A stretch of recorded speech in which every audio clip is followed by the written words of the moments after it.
Welcome back, everybody, to the Heroes of the Storm Summer Championship. We are still moving in Group A.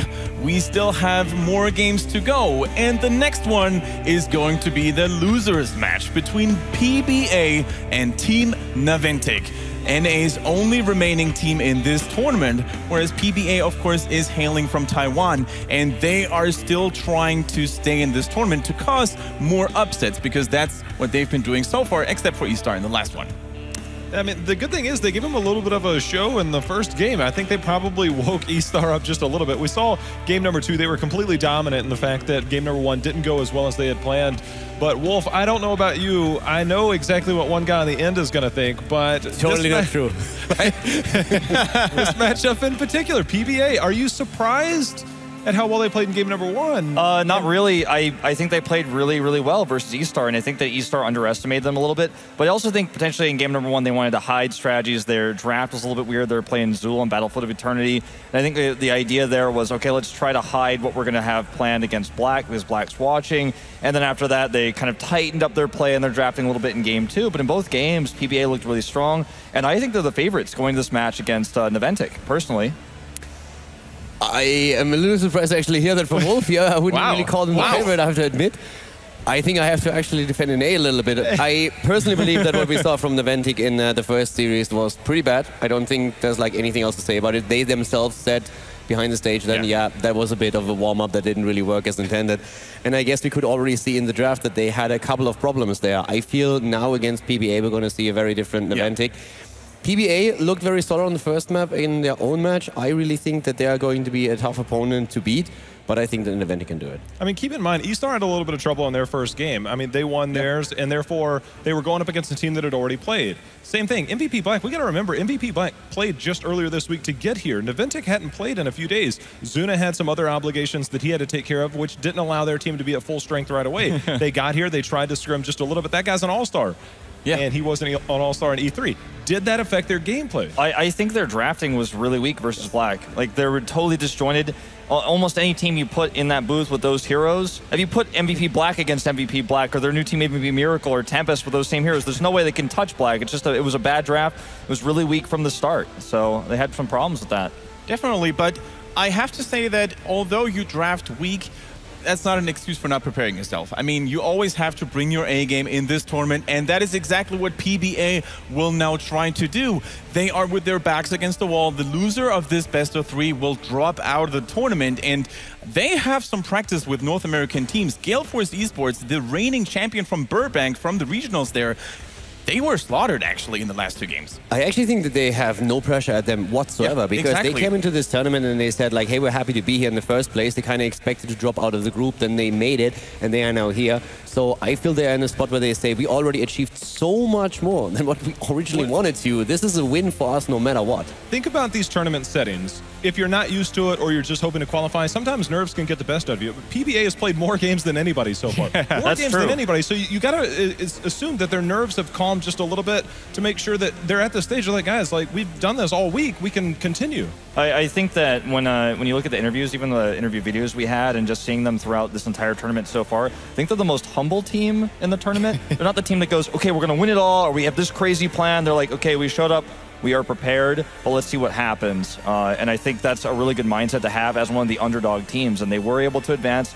You know, out of the other regions we didn't expect to advance, they were the ones that came out kind of an upset over Gale Force, and they're looking really strong already today versus E-Star. So I think with how if you compare how Naventic played earlier versus how PBA played, I want to give them the edge, PBA. Yeah. The pressure is definitely on Naventic here. They are the only North American team that is still in the tournament, and they have something to prove here. So for them, this is not an easy situation to be in, and that could actually play a huge role when we're going into the game itself. I mean, keep in mind that they made a roster change after spring, or around that time, and now this team got to Worlds once again, and now it's almost like the pressure's on them to perform. Was that the right change for them? I mean, you got to think, they let go of one, they made some role changes, they brought in Big Impact, and now they're back at the world stage can they make it any further than they did before? I think Naventic right now, they are in kind of a similar spot as Team Liquid in Europe, for example. They excel when it comes to individual skill. They know how to make their players shine, but when it comes to forming a unit to synergize on the battlefield as a one-man unit,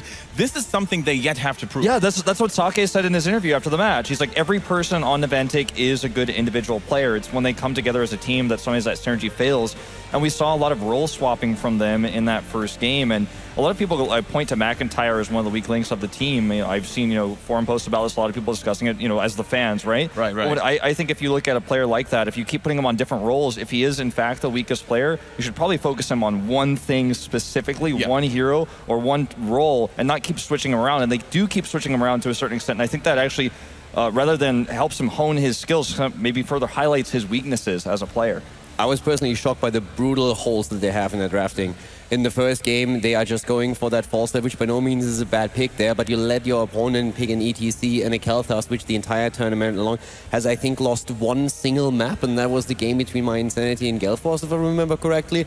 That combo has been so dominant, and every single team has said, yeah, this is so strong. If we can lock that down, we have an edge there, and they just simply let it go and didn't even try to go for it. They could have picked up a Arthas instead, which is absolutely amazing on Infernal. They could have tried to pick up the combo themselves. They completely lacked that. They were from different drafts that did not work at all for Zone. Yeah. So as long as they shape that up, I feel they have good chances here. Tyrande Malfurion, I'm not sure is a winning combination by any means. And it's almost like they forced themselves into that draft. And that's what made it really difficult, at least in my eyes, the fact that they ended up having to go that route, and that's what they chose. It did not pay off at all. I mean, the fact that they lacked the proper amount of healing for the comp that they went against, I mean, it just made it extremely difficult. One thing that often comes to mind when we're talking about Naventic is that a lot of people say when they start tilting, they lose the game. And that's actually the first thing that I always asked when I came off stage. Like, a few of the players from Gelforce, they came over and say like, hey, we just talked to Naventic, like, can you tell us about their mindset? Are they currently tilted? Because you could tell they were worried. And Zuna was just like, yeah, don't worry about it, we got this. Like, first game, we kind of screwed it up a little bit, we're warmed up now. This is not going to be the real deal. All right, so that's at least something on the bright side of things here to hear from Naventic, that they're still stable when it comes to mindset. They're still focused and concentrated on the map here, but we're definitely going to go for this map veto and ban phase. The first battleground is going to be Infernal Shrines. Once more, a fairly neutral battleground. A battleground, however, that PBA has played plenty on today and, of course, over the last previous days. They have too, and an interesting stat for me is the fact that Naventic, from early April until the end of May, when they lost to, or that was early June, when they lost to Galeforce, they had not lost a single map on Infernal Shrines until Galeforce, and now they dropped it again here against MVP Blank. Two very strong teams. So is it a matter of the competition that they're facing? Is this a strong map for them? I feel like there's some variables there that lend in their favor, but so far it hasn't been the greatest of showing the last few weeks. Personally, I really like the way that PBA is playing on this map right now, and I feel this could be something in their favor. I've been mentioning during the last cast already that they told me they have problems on certain maps against Western teams since the playstyle that is being used is so different. In their region and in the Asian region in general, they want to go for team fights. They're going for compositions that really try to team fight, and they say like, we want to have high-risk team fights where we either can completely destroy our opponent, get an edge, and then carry it into the late game, or where we even risk ourselves there. And on Battlefield, for example, that backfired against them several times, and you could really tell, and they said like, yeah, we're not really used to this. This is a map that forces fights on a single objective, and I feel this is something where they're actually good at. I think, I just want to bring up when we saw Infernal Shrines versus Black from Naventic, they made a tough call in one of their fights where they decided they were going to commit and sacrifice their heroes to actually get the last of the monsters, to actually get the Punisher, and they were 3 away from getting it, and they lost everyone. It was a team wipe, which basically secured Black the game.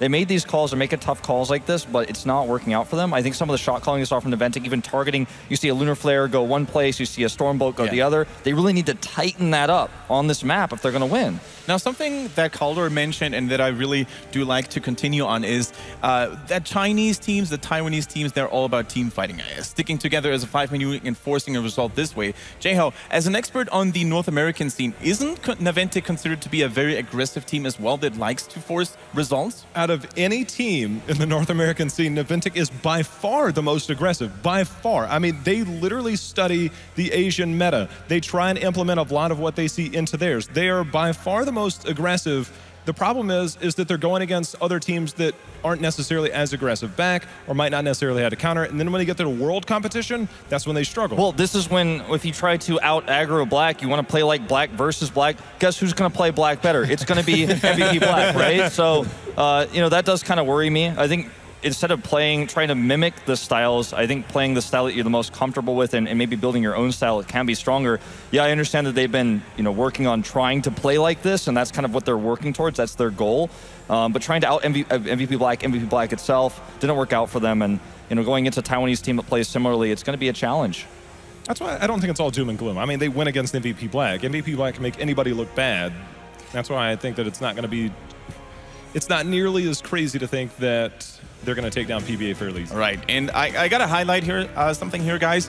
We do have some difficulties with the overlay, so we're just going to highlight that blue is Arthas, PBA that is, and red is Team Naventic. So just to keep you guys updated on the draft. Now, gentlemen, Calder, take it away. Yeah, so with the Zul ban, I mean, Illidan, we don't really have to talk about it. It's like the standard ban that you have on the second team. It's basically, we could lock that in even before the draft starts. The Zul ban, on the other hand, already shutting the rotations a bit down. I personally like this. It keeps, of course, Kel'Thas, ETC, those combos that we've been talking about earlier, still in play. We have seen a huge focus from the teams on Greymane, though. Like, all of the Taiwanese teams and Chinese teams, they really favor him quite a lot. So there's a risk for them. If they pick a Greymane up right now, they're very confident in their abilities to make him shine, then there's a chance for Naventic to go into that Kel'Thas and maybe even the ETC.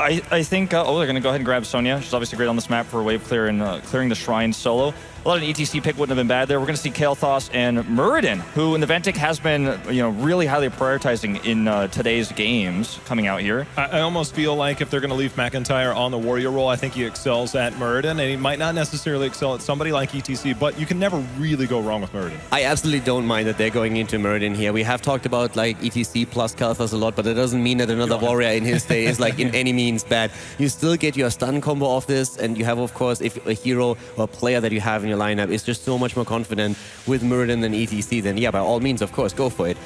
On the other hand, now there's the ETC on. Yeah, you have to take him here, or he's going to get banned in the next phase. So that's a given. The question is who they're going to bring with him here. Rhaegar? Rhaegar is possible. I also think Greymane is not totally out of the question here either. If this were Korea, we would see Tassadar go in this spot 100%, but you know that's not how PBA has been playing. And I gotta say, I like the difference now that we see from PBA on the left-hand side. They completely neglect assassins, except for Falstad, of course, but they go for the front line. They go for the warriors instead. Against E-Star in the second game, they had completely different priorities. You talked about Tassadar. Naventic is a team that absolutely loves Tassadar. I wouldn't be surprised if that's going to be their next pick.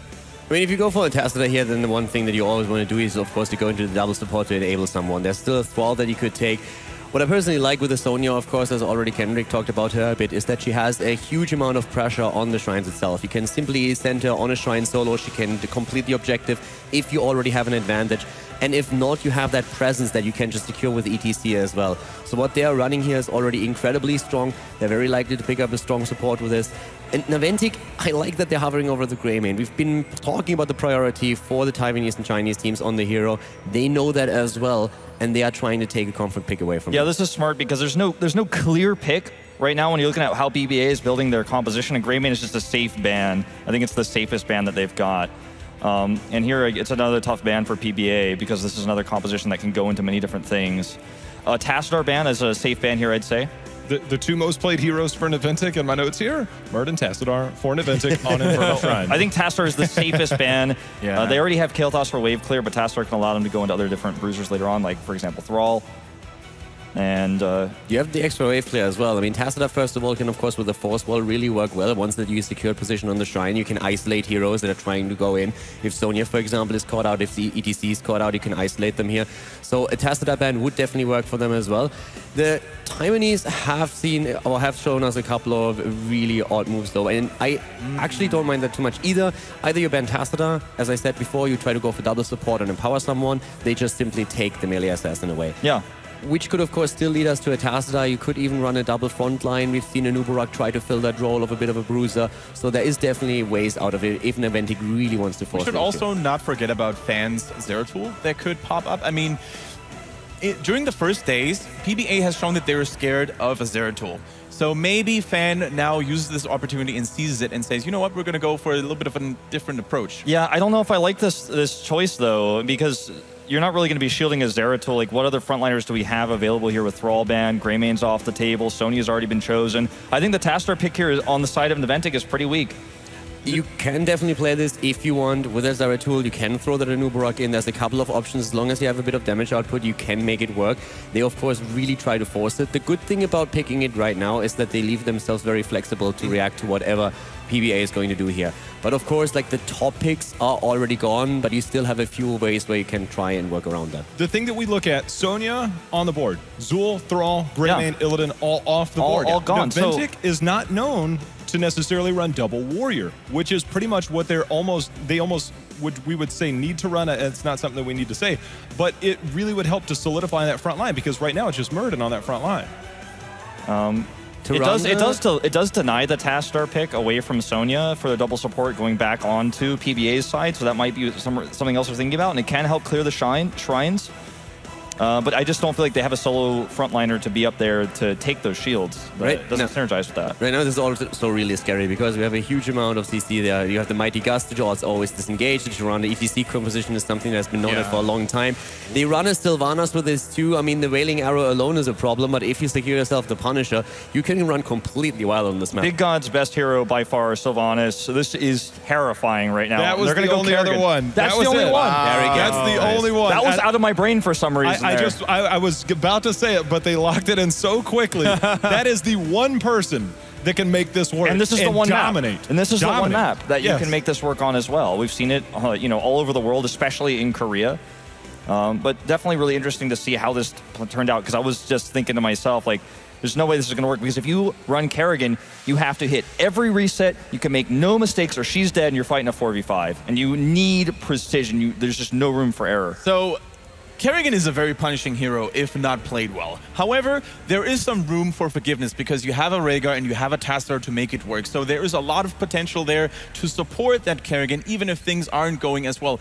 Do you think that they still have the necessary damage to burst someone down, though? Because KT is the only assassin. Calder, do you think that's going to work?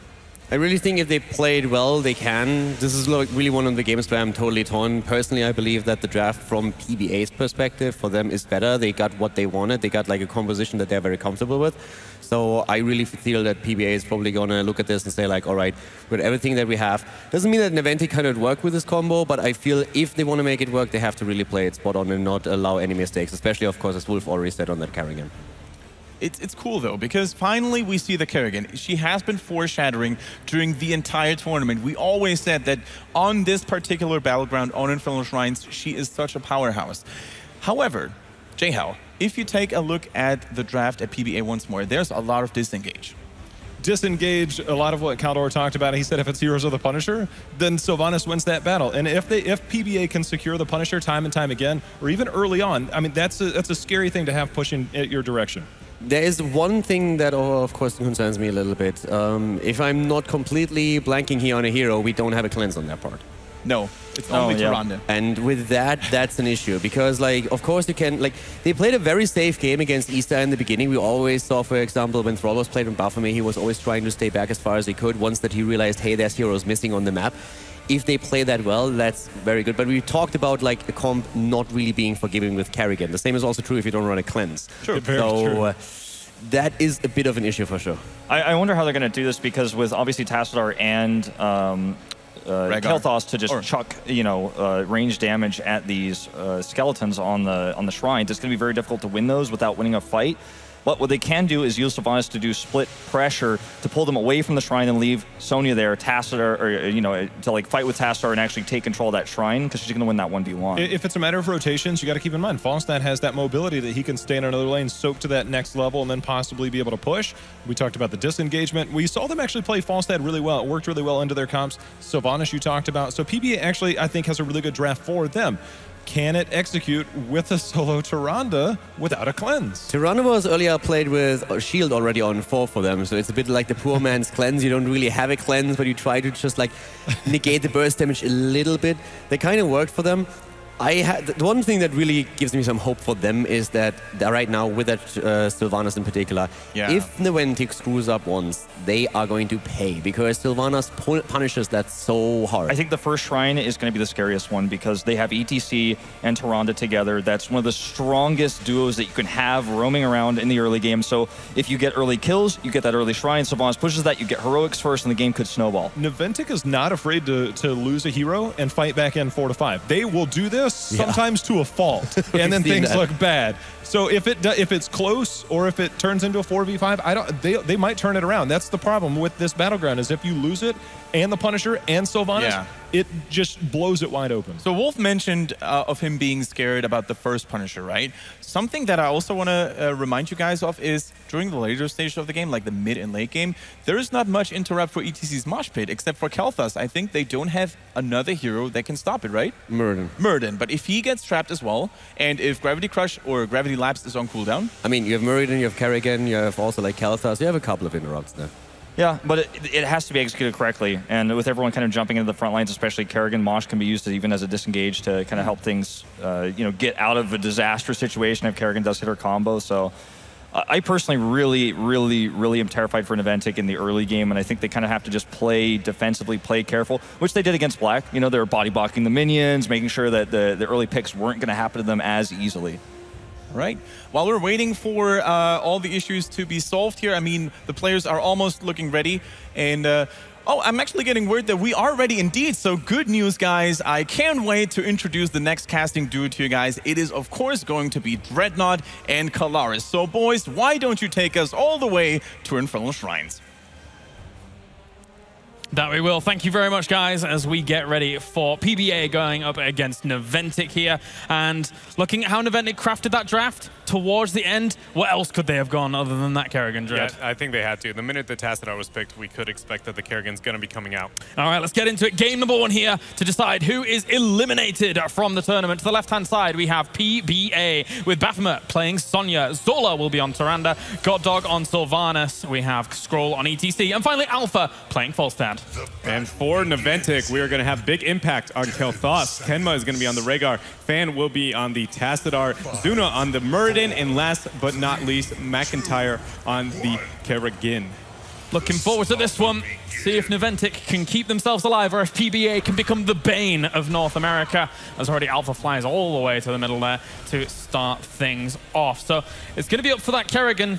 She can control shrines very solidly on her own, but of course she's going to be rivaled against a Sonya. How does that kind of match play out? The Sonya will be able to win when it comes to just her ability to survive, but the amount of pressure that everybody else from Naventic has, they should have the opportunity. They're already going for a big combo with the response here. Fighting towards Goddog. He should die off actually to a bomb. It's going to be very low. Oh, he just barely survives against that. Kerrigan got blown up under the power of that as well. So likewise, 1-0, just barely going over to PBA's favor. And they just executed that very well for PBA here. They do have the kill potential. Wolf brought it up beautifully that if they do hit the power slide mixed with the Lunar Flare, they have a lot of kill potential early on. Again, Kerrigan does as well, but as the game moves on later, they should have the survivability. Zuna getting caught out a little bit. Their power slide with the W to displace him. He dwarf tossed out, but it's not going to matter. Yeah, he jumped basically right into Zola as well as Goddog up towards the top. Will Goddog fall? Yes, he will, to the dog. In fact, as Rhaegar chases him down. The most aggressive support in the game, and no surprise he's able to chase people down with the fact that Feral Lunge now built into his kit ever since a while, actually. Yeah, Naventic is being very aggressive, and Kerrigan is a great hero to be aggressive with, but it's not nearly as effective as Tyrande here. I'd like to see them be a little bit more patient and abuse their wave players that they have on the map. Yeah, Kerrigan's not necessarily her best power spike on this map, but she will be eventually. Holding off and having patience is absolutely crucial for them. Yeah, just going to have that shrine pop up towards the mid now, so let's see how that's going to go down. They're already trying to move on towards Solar there. Missed Stormbolt means that he's not going to die just yet, but does end up going down to the rest of everything that it does come in from that. Big impact is going to be falling down there too. The Kerrigan combo not quite hitting. Skrull is trying to get enough time for the power slide players, but it's not going to matter. Kenma almost going down as well. Fell very quickly. So now seeing Kenma get away and turn around on towards Falstad. Nice little attacks here. Very, very scrappy back and forth. 4 kills to 3 at the moment at the 2-minute mark. It's an absolute bloodbath. And again, Naventic, I feel like the patience would be more beneficial to them than PBA. They are in a short time bomb because, again, they lack wave clear on a map. That wave clear is absolutely crucial here. So a little bit more patience out of them might be better, but now they are going to be rotating up to get onto the shrine. McIntyre trying to jump around. You see how he jumped? He was trying to steal kills from Sonya. Speaking of which, big combo coming out on towards Sonya there. Will she fall down? Yes, she will. And all the back off the back of that Kerrigan combo to start things off with Alpha and Skrull still pushing around at the front, but that kill alone seizes it for Naventic. Yeah, the Skeletal Defenders 21 on the side of PBA and only 18 for Naventic, but they now will be able to catch up quite a bit here. As this moves on, though, again, the scaling McIntyre and friends will have a lot more kill potential. You'll see her be doing the leapfrog, trying to maximize the value out of her kit. And it is an Arcane Punisher eventually going to come out of here. Falstad gets poked at by Zuna up towards the top. Skrull will power slide away, knowing that probably not the best idea to be sticking around here for the moment, although that being said, Baphomet's going to go on in. They lock down 2 of them with that whirlwind as well from Baphomet. He's actually doing a lot of damage, but Skrull gets locked down. Kemmer and Haxley, they're able to get him entirely at the front there as Meridian will end up falling. Zuna going down. McIntyre as well. 2 down. And actually, PBA is going to steal this shrine. With that engagement, and again, Naventic trying to be aggressive and abuse the Kerrigan, but if they are not able to secure the kill right away, the response from the power slide Tyrande, PBA playing this very, very well. That small early lead that they got just escalated even worse when they got 1 to 2 kills. I really thought it wasn't going to go their way, but I mean, Sonya going in, she had so much sustain from her whirlwind alone when going in, right? Yeah, if they don't have the interrupt saved for her, again, she wins that like melee skirmish for a short period of time. They have to just essentially chain the CCs here, but Naventic being very aggressive, trying to use the Kerrigan, but McIntyre getting a great lead. Yeah, tries to go on towards God Dog, and he will die off before the Haunting Wave actually activates, so that's it. Bye-bye, Sylvanas. And Naventic here still just dancing on around. They actually cleaned up that Punisher all right. Got good soak in the other lanes as well. Not too much down towards the bottom, but at least they've kept their fort intact. Yeah, they've done a decent job of negating the lead that PBA has been able to ensure. So far, McIntyre has done a decent job as well. He's trying to evade his opponents as much as he can with the Q reset that he can get. A good job there, forcing that engage onto the Sylvanas. And now they have a Merc pressure over PBA.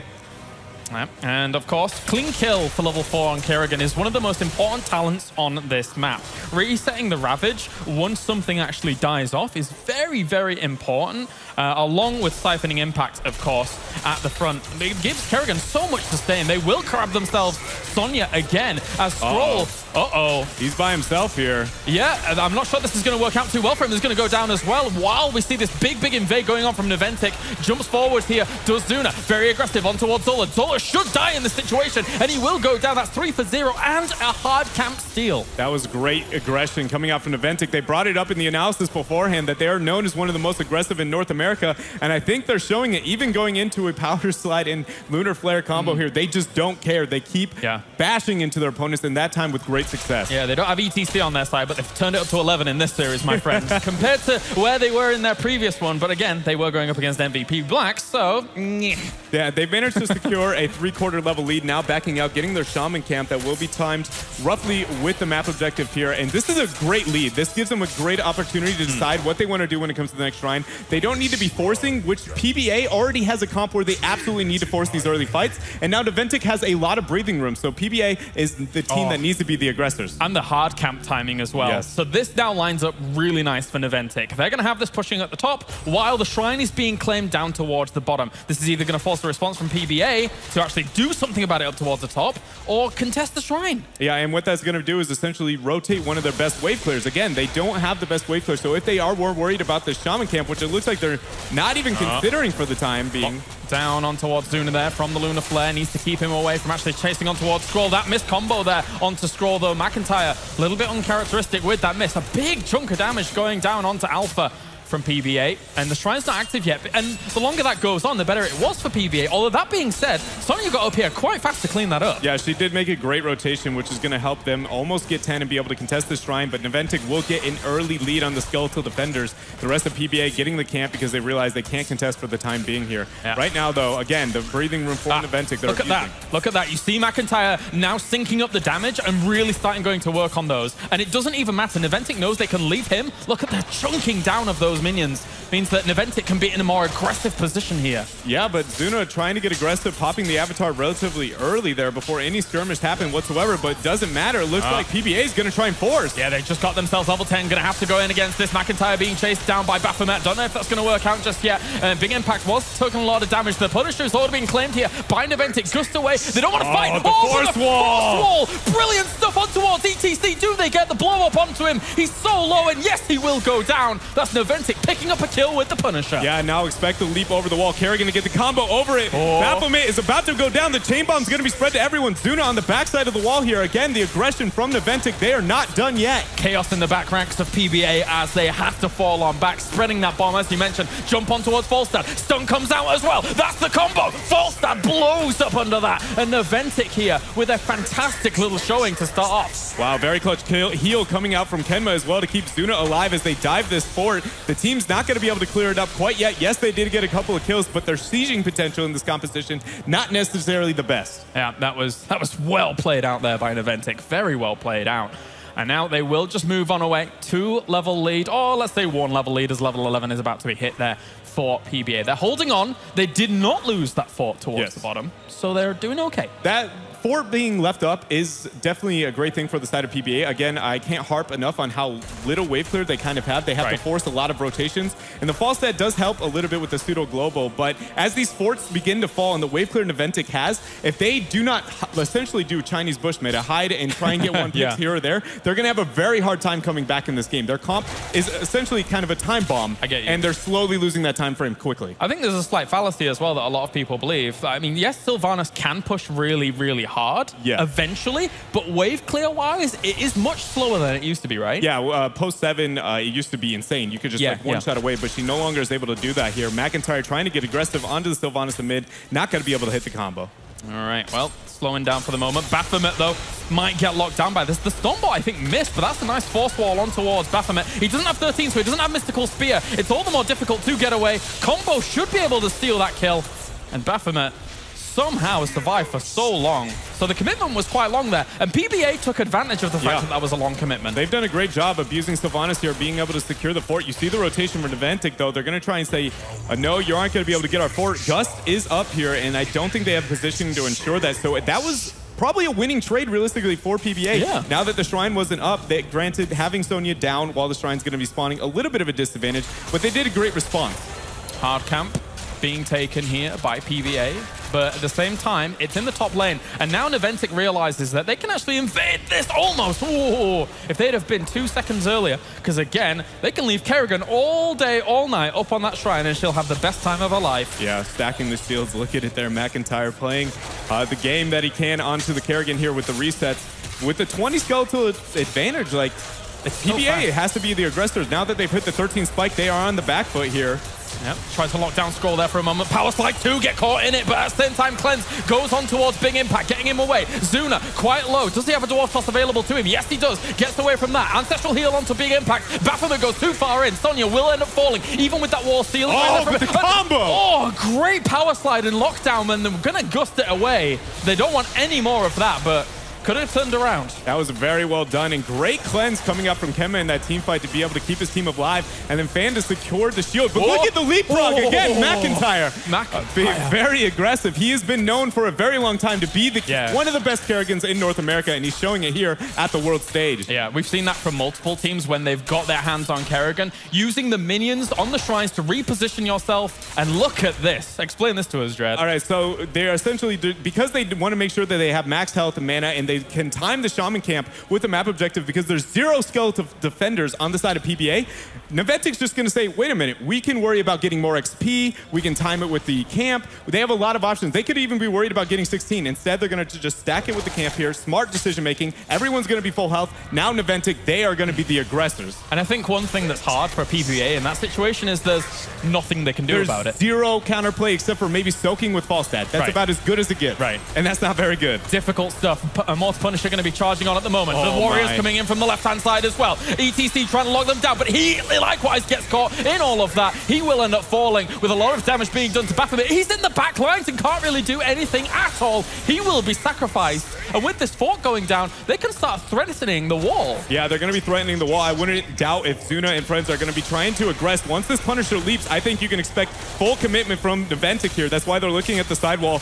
This is such a rough spot for PBA. Again, they need to get a couple of picks. They don't have the best sieging combo. Since they've done so well being able to eliminate their opponents, Naventic is in a great position here. McIntyre at 13 as well has Eviscerate, so he didn't even go for the shield talents, knowing that he's in such a comfortable place here that he can try and engage a little harder against their opponents. And we're going to see him trying to go in here. Zuna was going forwards on towards Scroll, didn't quite get the damage, but all they want to keep and just back out from here. They've won that fight so far. Yeah, and then you actually see PBA aggressing here. They don't have 16. That's the combo on towards them. They actually catch Baphomet in all of that. And likewise, Scroll power slid in, but then got caught instantly by a Gravity Lapse. He has to get away, but he's not going to. He will fall. That was an ancestral attempt on towards Muradin. It doesn't work out. But look how far McIntyre goes in. Combos as well as the follow-up damage from Naventic. Yeah, Fan with that force wall, securing more kills for his teams. They look like they're going to be moving into the core, but now backing out actually at this point here.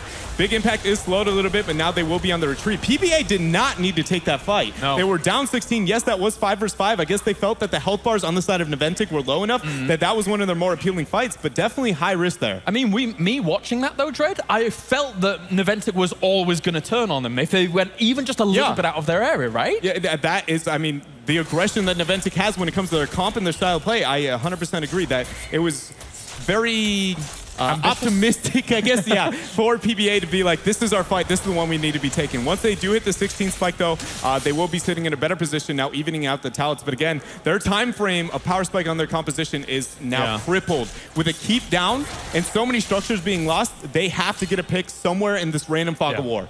I'm glad we both chose different words for that. We could have gone with optimistic in the end to combine those, but that's fine. Sylvanas will end up getting pummeled into the ground there, down towards the bottom, and that solidifies Naventic's position in this game even more. They actually haven't done that much damage in mid and bottom lane, but they've destroyed the entirety of top lane, and that now puts PBA in a very unbalanced position across the map. Yeah, very much so, and now they are securing the bottom fort. Great anchoring here from Zuna and Big Impact, and now with the Shrine spawning, they are in a great position. 19 is going to be achieved relatively soon, now with structures on top completely non-existent for this point in time, and the fort falling on bottom.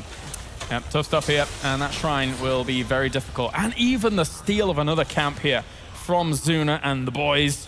So let's see how PBA is going to take this one. The thing is that now at least they have level 16. At least they can try and take a fight before level 20, but that window is slowly getting worse. And the thing is that's a huge stat advantage as well. 4% each level, right? Like 12% each.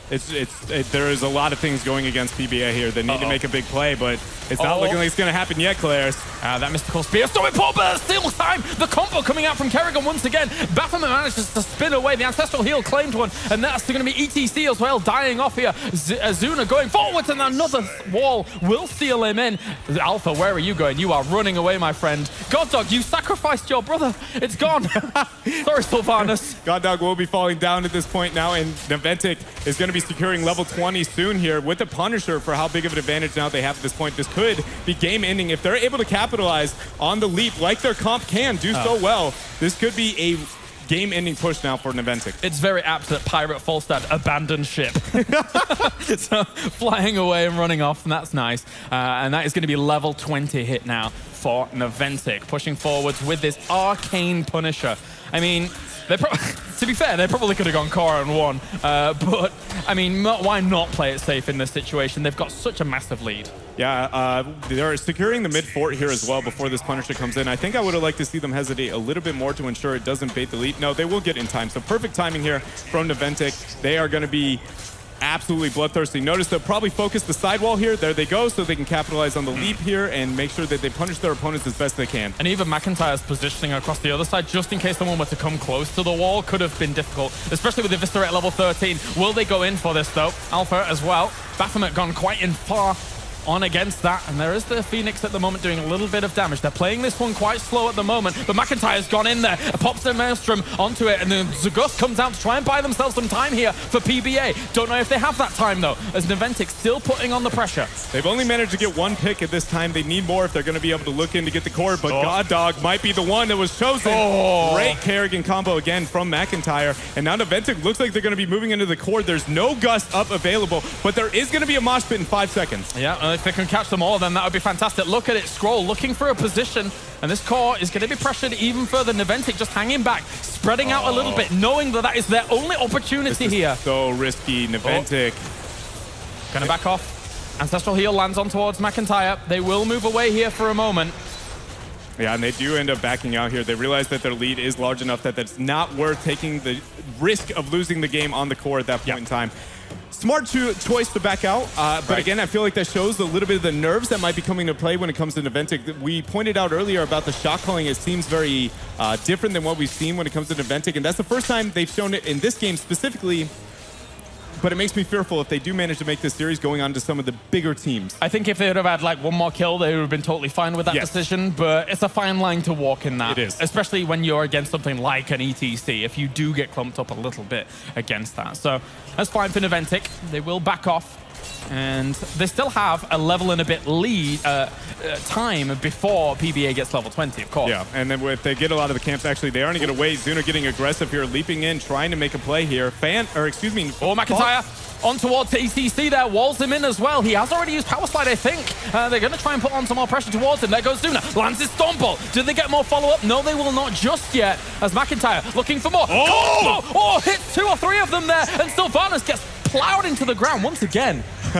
McIntyre's aggression on this Kerrigan, man, it is very impressive. Single-handedly just seems to be carrying this team. It's also not what I'm used to when I'm watching a Kerrigan, because Eviscerate isn't as common at 13, because normally people do take that shield talent, so he can actually jump in a little bit further than you would normally expect going up against, I would guess, say, previous meta Kerrigan. Yeah. He's doing a very good job at abusing that talent as well, but they do have 20 advantage for a short period of time. Naventic, with the Shrine up, know that they're going to just keep McIntyre once more to get all the resets here, stacking up the shields. PBA needs to be soaking with Falstad. They burned the flight there. Keep in mind, that will be off cooldown for a large period of time, not soon enough to be able to get on the Shrine, so a little bit of a misplay out of PBA here, and now this is rough. They're on the back foot here. Yeah, and just to highlight what Dread's alluding to, obviously you want that flight to try and get back into the fight very, very quickly if it needs be. Big impact. Looking for the rotation with Zuna. Shadowstalk will come out, saving Alpha for now, as well as the barrel roll helped a bit. And that will be another Punisher going to the side of Naventic. This one cannot be baited to mid-keep. It will only be able to move on to the core here. So PBA, they have got to play this very well, get a lot of free damage onto here, but Naventic is not letting up the pressure, already taking out the keep sidewall and working on the front wall. All right, Dread, timer is against them. They do have their level 20s. So that is a little bit, once again, a feather in the cap here of PBA on the other side, but jump on towards Scroll. He will move away, and that's the combo on towards Sylvanas once again. He somehow keeps finding her, and she's going to get blown up under that pressure with ETC actually getting a fantastic 4-man mosh pit. Do they have enough damage to get off that, though? It looks like they will take down Rhaegar. This is exactly the kind of play that they need, but I don't know if it's going to be enough. Let's see.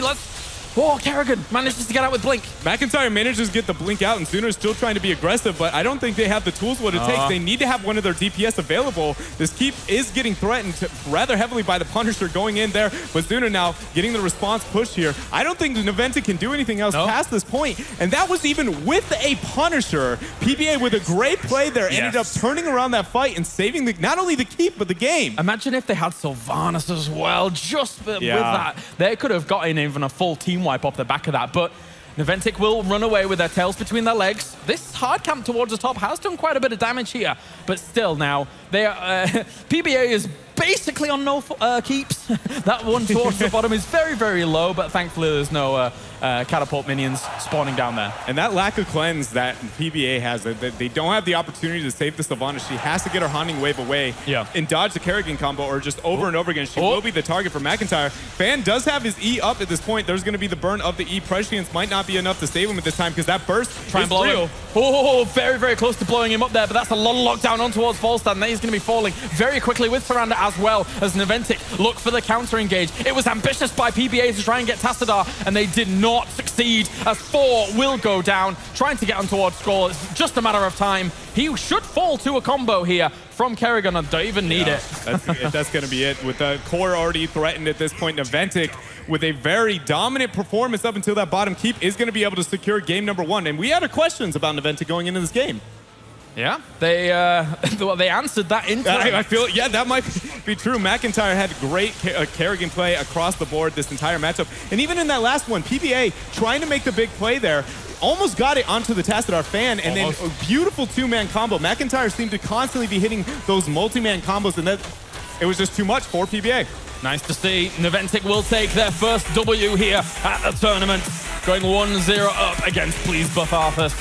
And a strong showing. I think 33 kills in total, with Kerrigan pushing them to a strong victory there. So much control over the map. Even just with Kerrigan on the shrines, they're able to position so much more aggressively. Yeah, because she has the clear by herself so well. And I mean, I feel like it all started when you look at that Shaman invade, right at like level 7. Right, like it was just a 3-man wipe that early into the game, stealing the hard camp as well. And it felt like it was all downhill from there for PBA.